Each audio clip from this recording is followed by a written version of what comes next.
The hidden sand repair shop was as quiet as a tomb, but the shopkeeper's hands refused to stay still. That's the second time today, son. Are you sure you are all right? Just a muscle spasm. Too many hours at the bench. But beneath the wooden floor, in a sealed catacomb that no one entered, 1,000 dead shinobi stood waiting in perfect silence, and each one, from the front rank to the deepest shadow, twitched in perfect synchronicity. Their dead eyes glowed with an eerie green light, and thin chakra threads pulled at their lifeless limbs like a puppeteer's strings. Upstairs, the twitch had stopped. Naoki took the kunai and examined the edge with a steady hand.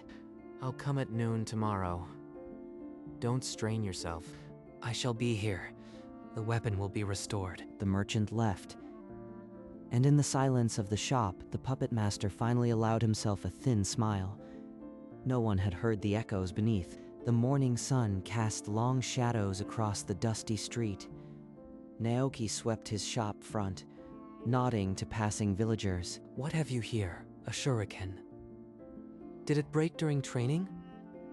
Let me see. He knelt and examined the blade. His fingers, steady now, traced the cracks with a craftsman's care. No one in the village knew he was the last living heir of the Akasuna clan, a lineage of puppet masters thought extinct for 20 years. He was 12 when he first stumbled into the underground vault. A torch in his trembling hand, he had pushed aside a hidden stone. Before him stood an army. Rows of silent, dead-eyed shinobi, threads still faintly glowing in the dark. He had run back up, heart pounding, but the next night, he returned, and the night after that. There, good as new.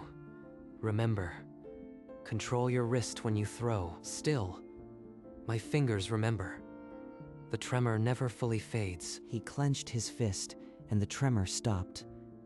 His eyes, briefly aglow, dimmed as he turned to the next repair. Late afternoon, the shop door slid open with a sharper sound than usual. A silver-haired kunoichi stepped inside, her red eyes scanning every corner. You are the repairman? I am Mio.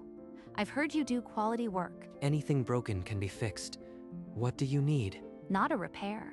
Have you noticed any unusual activity around here? Chakra disturbances? I am just a craftsman. Tools, yes. People and chakra, not my trade. She didn't press. Instead, she picked up a repaired kunai from the counter and tested its edge. Her gaze never left his face. This is exceptional work. Not many can restore a blade's balance this well. She's sharper than her questions suggest. This isn't a casual visit. A steady hand is a craftsman's first virtue. Will that be all, miss? After she left, Naoki descended to the catacomb. His hands formed seals, reinforcing the ancient barriers that kept the dead silent. That same night, Mio slipped through the back alleys behind the repair shop. Her lantern cast faint light on old chakra traces glowing in the sand. These residues didn't come from a sparring match. Someone has been channeling jutsu here regularly. Beneath the shop, Naoki's eyes snapped open. A scout puppet, hidden in the rafters, had relayed the scent of her chakra. She's closer than before. I need to push her away without raising alarm. He sent a tremor through a puppet hidden 3 streets away. A crate toppled in the darkness, and Mio's head snapped toward the sound. There, that was no animal. She followed the faint chakra trail back toward the shop. Her hand brushed a loose board, and she felt the seal pulse beneath her fingers. A barrier seal, old but still active. There's something below. A messenger hawk screeched overhead, breaking the silence. Mio cursed and pulled back. The village watch had been called to a disturbance. She'll be back. Next time, a stray sound won't be enough. 2 days later, Mio returned, this time with a cracked mask. She placed it on the counter with a soft thud. This was my mother's. I'd be grateful if you could mend it. The damage is old, but I'll do what I can. He gestured toward the street. As they walked the dusty path, she asked again about his past. You fix things so easily, yet you never speak of yourself. What did you lose? We all lose something. I just learned to keep my hands busy. Her questions feel different now. Less like an interrogation, more like concern. He never told her that he had once stood over the bodies of his entire clan, making a promise to the dead. That vow had driven every repair, every secret, every puppet motionless in the dark. To protect them all. I can't let her come closer. The desert canyon echoed with screams. Bandits had descended on a merchant caravan, blades flashing in the noon sun. Deep in his catacomb, Naoki felt the distant disturbance through his network. Threads of chakra pulsed and alert. Innocent people will die. I can't stand by. He extended his will. 3 puppets rose from the sand miles away, moving like shadows. They killed without sound. But one bandit, dying, tore a puppet's arm free and screamed a name that froze the battlefield. Akasuna. The word spilled from his lips as he fell. Then silence. By dusk, Mio arrived with a recovery squad. The caravan survivors were shaken.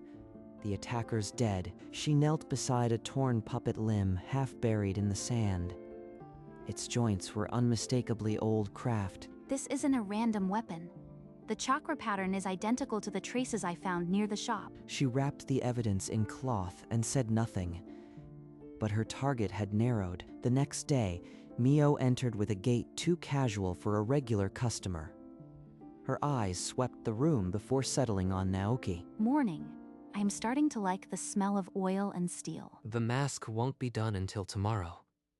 I wasn't expecting you again so soon. I am not here for the mask. I've been reading about old Shinobi clans. Tell me, what do you know about the Akasuna? They were obliterated decades ago. Whatever you've heard is probably myth. Myth? I recovered a torn puppet arm near the canyon attack. The chakra threading is unmistakably Akasuna, so I thought you might have some insight. Naoki's hand betrayed him, a quick, uncontrolled jerk that sent a tool clattering to the floor. She's testing me. Every word is a trap. Thank you for the conversation. I'll stop by tomorrow. She left, but her question hung in the air like a blade. Naoki realized he was no longer hiding. He was being hunted in his own shop. Naoki packed a bag with essential tools and scrolls. For a moment, his hand hovered over the catacomb collapse seal, then withdrew. He couldn't destroy them. A sharp knock froze him. He shoved the bag behind the counter and opened the door. It was Mio. Sorry to come so early. I saw you through the window. You looked like you were preparing for a long trip. I was just reorganizing. Walk with me. She led him out into the cooling desert, the last light fading. They walked in silence until they reached a low dune. I know you are not just a repairman, and I think you know something about what's coming. She's not accusing. She's inviting. The village will need every hidden power soon. I am not asking you to confess. I am asking you to trust me. Naoki said nothing, but the seed was planted. The silence between them grew heavier than any accusation. I don't know what you're talking about. Mio's shoulders dropped. Her eyes, usually sharp, dimmed. She turned toward the door without another word. The door crashed open. A Jonin messenger stood there, gasping for breath. Kage's orders. An army gathers beyond the canyon. Every shinobi is to take position. Invasion is imminent. Naoki saw the terror flicker in Mio's eyes. His own hand trembled. I can't let her face this alone. Not like this. He caught her wrist before she could leave. Naoki, what are you? He didn't answer. He pulled her deeper into the shop, past the counter, to a bare wall. He pressed a hidden latch. The floor slid aside, revealing stone steps descending into darkness. "Trust me," he whispered. The stone steps ended in a small archway. Torches flared to life as they entered, illuminating a single-scarred puppet standing rigid. This is only one piece of what I've gathered. Fallen shinobi, beyond burial. I gave them purpose. You breathe life into the dead. Like the Akasuna, you are one of them. She reached out, fingertips brushing the cold porcelain cheek. The puppet didn't flinch, neither did she. How many? A few more. Enough to ensure no one disturbs my work. Then, use them. The village is going to be overrun. Please, Naoki. I'll do what's necessary, but I can't reveal everything. Not yet. He led her back up, sealing the passage behind them. The shop felt smaller now, but beneath their feet, in a darkness she would never see, 1,000 puppets stood ready, silent, waiting. The alarm bells rang before dawn. Enemy shinobi breached the outer wall, shadows spilling into the streets. In the marketplace, Mio fought 3 jonin alone. Her tanto blocked a killing blow, but she was already bleeding from a gash on her arm. Too many. I can't hold them all. From the rooftop of his shop, Naoki watched. His fingers twitched once before he extended his chakra threads into the earth below. The ground beneath the attackers split open. Puppet after puppet erupted from the cobblestones, silent and relentless. What? They moved like a single will. Blades flashed, and within moments, the jonin lay dead, the puppets standing motionless among the bodies. In the alley, Mio found Naoki reeling in his chakra threads. His face was half hidden by shadow, but the truth was bare. You lead to me. How many do you really have? A dozen? 100? More than she can imagine. And now she'll never trust me again. Mio dragged Naoki through the burning streets to the Kage's tower. The guards parted without a word. Leave us. What I say now is for Naoki alone. Your mother was an Akasuna Kunoichi. I loved her. You are my son. That's not possible. I am just a repairman. I hid you to keep you alive. If anyone knew you carried the Akasuna blood, you'd have died with the others. He pulled a faded photograph from his robe. A young man, a woman with Naoki's eyes, together. You sent Mio to dig into my life, to hand me your orders. I didn't know at first, but when I found out, I stayed because I wanted to. You both manipulated me. I'll help this once, but after that, I am gone. He turned his back on the Kage's outstretched hand. The door slammed shut. Naoki fled to the catacomb, his chest heaving. He collapsed against a puppet's unmoving frame, tears of frustration burning his eyes, soft footsteps on the stairs. Mio's torch flickered into view, her eyes finding him among the shadows. I know you don't want to see me, but I couldn't leave things like that. She followed me down here. After everything. The Kage gave me orders. I won't deny that, but the moment I met you, I wanted to stay for myself. So you were just following orders then, just like everyone else. Number, I care about you, Naoki. Not because you are the Kage's son, because you are you. She knelt beside him, her hand hesitating before resting on his shoulder. She's crying, and I am still too stubborn to move. He didn't push her away. The puppets around them stood like silent witnesses to a fragile truce. A lookout scream tore through the chaos. An enemy army 10,000 strong was cresting the final dune. The Kage's orders rang desperate. Civilians trampled each other in panic. In the dust, a little girl's wooden doll lay abandoned, its painted face staring skyward. Not for the Kage, not for my blood, for them. He walked toward the main gate, past the sobbing mothers and bleeding shinobi. Mio's hand reached for his sleeve, but he didn't slow. Stay back. This burden is mine alone. He raised his arms. Chakra threads shot from every fingertip, plunging into the ground like spiderwebs of lightning. The cobblestones trembled. From every shadow, every hidden tunnel beneath his shop, the dead began to rise. 1,000 puppets marched out in perfect formation, their eyes igniting with green fire, chakra strings thrumming like a war drum. In his tower, the Kage clutched the window frame. His son, the secret he had buried, was now the village's only hope. Naoki turned to face the approaching horde. The puppet army stood motionless behind him, 1,000 dead warriors, waiting for a single thought.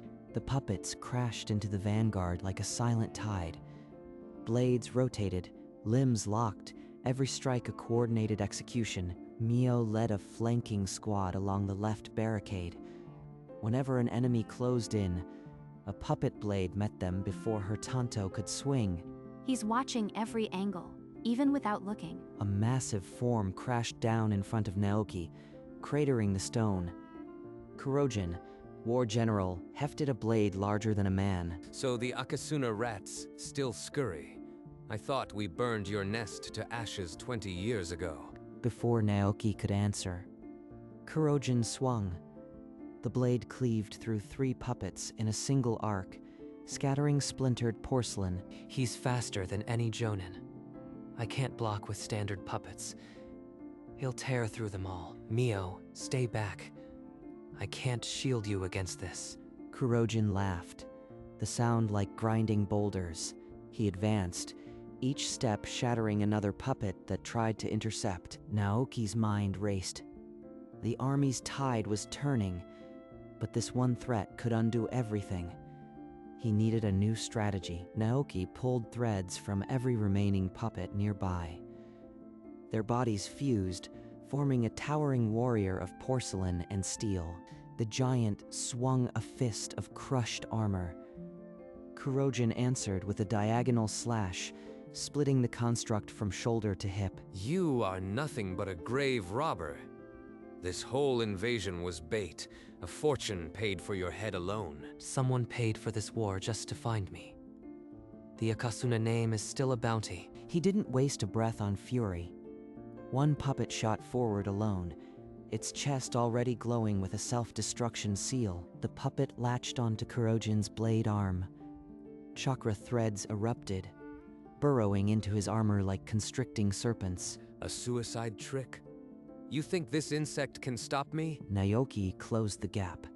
A spare tanto, pulled from a shattered puppet, slid between Kurojin's ribs before the general could twist free. He will come for you next. The one who bought your extinction. Kurojin crashed to the ground. Naoki withdrew the blade and stared at the carnage around him. Half his puppets lay in ruins. The battle roar faded to weeping. Naoki knelt in the dust beside the shattered bodies of his puppets, fingers tracing a cracked porcelain face. You saved this village, Naoki. Whatever is shattered can be rebuilt. Join me as an elite Jonin. I didn't do it for you. I did it for them. Your offer means nothing. A scout burst through the crowd, gasping. Lord Kage, a second army masses beyond the valley, and a cloaked figure has been seen directing them. What? So it begins. It's not over, is it? A cloaked figure. The real buyer. They're coming for me, and I've already lost half my army. The Kage and Naoki exchanged a look across the broken field. Father and son, still strangers, united by the same gathering storm. Far beyond the wall, on the highest dune, a hooded figure watched the wounded village. Only the faint purple glow of his eyes was visible. You owe me the full truth. Why did the Akasuna really die? The previous Kage ordered their extermination. Fear of their power consumed him. The Kage pulled a faded scroll from his robe, an execution order signed by his predecessor. He had kept it all these years as a reminder. I was a young Jonin. I couldn't stop it. But I saved one infant. I saved you. When you discovered the catacomb, I knew it was fate. I let you rebuild. I guided you in secret. The village needs an Akasuna guardian. I am not asking as your father. I am asking as the Kage. Become our secret weapon. All these years, he wasn't abandoning me. He was waiting. Naoki opened his mouth, but no words came. He simply stared at the man who was both Kage and stranger. You are the last Akasuna, the last hope. Naoki lifted his gaze toward the distant dune where the hooded figure waited. His tears dried, replaced by a cold, steady fire. He found Mio tending the wounded in a shattered courtyard. Her hands were bloodied, but her eyes lit up when she saw him. I've been offered a choice that will change everything. I need to know what you think. Your choice, Naoki. But I am with you, no matter the darkness. He returned to the Kage's war room. The scroll of the execution order still lay on the table, like an open wound. I accept. I'll be the village's hidden blade, but on my conditions. I keep my shop. My face remains unknown. Only you and Mio will know the truth. Agreed. And this is for you, intelligence on the one who hunts you. Naoki broke the wax seal with a flick of his thumb. The scroll unfurled, revealing not a name, but a symbol. A coiled serpent devouring a sun. An emblem of a foreign organization older than any hidden village. Naoki closed the scroll. He now had a purpose, a partner, and an enemy with a face. The real war was only beginning. Night fell. The hooded figure descended on the Kage's manor with a dozen elite assassins, their blades glinting in the moonlight. Mio blocked the first strike, but a second assassin swerved behind her. Naoki's puppet lunged from the shadows, burying a blade in his throat. Face me, serpent. Fool, you cannot protect him. Naoki stood apart, his threads weaving. Every remaining puppet in the catacomb responded. Their parts disassembling and flying upward, they fused into a titan of wood and steel, towering over the courtyard, its fists crackling with channeled chakra. The hooded figure turned, but too late. The titan's arm plunged forward, a spear of combined blades piercing his chest. You are the true puppet master, but the order will come for you all. Naoki retracted the blades without a word. The body crumpled. The assassins scattered into the night. Silence fell over the manor. The Kage and Mio stared at Naoki, not as a repairman, but as the weapon the village would now need more than ever. The dust had settled, and the village hummed with the sound of hammers. Naoki's shop remained unchanged, as if war had never touched its walls. Behind the counter, he worked with the old care, smoothing a dented shuriken for a child who had lost his father to the battle. I brought tea and some rice balls. You haven't stopped all day. Neither have you. Sit with me. There's room on the bench. A customer in a plain cloak entered, paid for a kunai, and left without a word. Only after the door closed did Naoki find the Kage's seal among the coins. He came himself, a stranger to the village, but not to me. That evening, he climbed to the rooftop where Mio was already waiting. The desert stars burned bright. You are smiling, a real one, not a mask. Maybe because I finally know what I am protecting. Not a secret, a home. That night, he descended to the catacomb alone. The remaining puppets stood in silent rows. He laid a hand on the nearest. Rest now. I'll call you when the shadows come again. High on a distant cliff, a new figure watched the hidden sand rebuild. His cloak bore the same coiled serpent devouring a sun. The puppet master proved useful. The real war begins soon. In the quiet of his shop, Naoki's hand froze in midair. The shuriken he was polishing slipped, clinking on the wooden bench. His fingers twitched. Not the old tremor, but a pulse of warning, the chakra threads in his skin sensing a distant malice. That presence. It wasn't the same as before. Larger. He looked up, his gaze piercing the wall, the street, the dunes, as if he could see the figure standing on the cliff. For a single heartbeat, his eyes ignited with that familiar green flame, then steadied. Beneath the floor, soft clicks echoed, puppet joints adjusting as if they too had felt the threat. Naoki released a slow breath. Whatever storm was gathering, he would meet it. The shop fell silent again. Outside, the desert wind whispered, and one could almost hear the faint, rhythmic click of 1,000 puppets waiting.